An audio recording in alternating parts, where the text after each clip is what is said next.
I spent 2 agonizing years playing the defeated loser, the broken man my wife, Celeste, and my protege, Victor, thought I was. The day I caught them in my bed, conspiring to steal my company, I swallowed my fury, knowing immediate confrontation would lead to ruin. I chose the cold, long road to revenge. For 730 days, I meticulously crafted a persona of a bankrupt, drunken man, allowing Victor to take total control. I watched him embezzle over 16 million pesos of my funds and arrogantly alienate my loyal suppliers. Every perceived failure was a deliberate step in my plan, designed to feed their greed and guarantee they would walk blindly into the perfect downfall.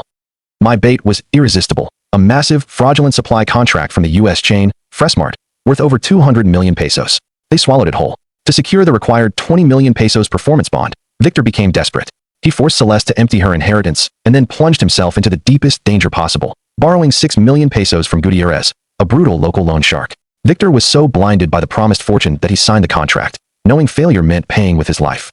He felt untouchable, scheduling a lavish party to announce he was acquiring my company for a meager 4 million pesos and celebrating his golden contract.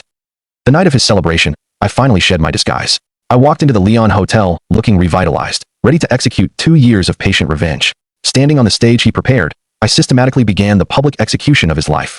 First, I exposed his fraud. The company transfer was invalid because, in his arrogance, he never bothered with the simple legal step of notarizing it. Then, I hit him with the second, fatal blow. I exposed Victor as a hit-and-run criminal and Celeste as his accomplice, presenting airtight surveillance and audio evidence of their cover-up. I revealed their conspiracy regarding the waitress, Sophia, whom I had used as part of the trap. As he began to crumble, I presented the proof of his systematic financial embezzlement, and finally, the stunning truth. The Freshmart contract was a total fabrication, a sophisticated trap I had orchestrated to expose him. Victor instantly collapsed, weeping, while Celeste viciously turned on him, screaming about her lost 10 million pesos.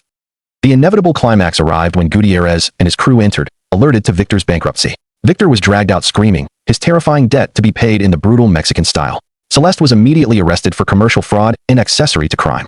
I stood there, signing a real 100 million peso contract with Freshmart on the same stage, reborn and victorious. I had not just won back my company.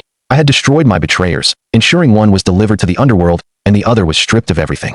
I rebuilt my empire swiftly, rewarding my loyal friends, including Ernesto and Santos, with equity in the new company. I later found happiness with Catalina, a strong, principle-driven woman who understood that in the battlefield of business, kindness must have fangs.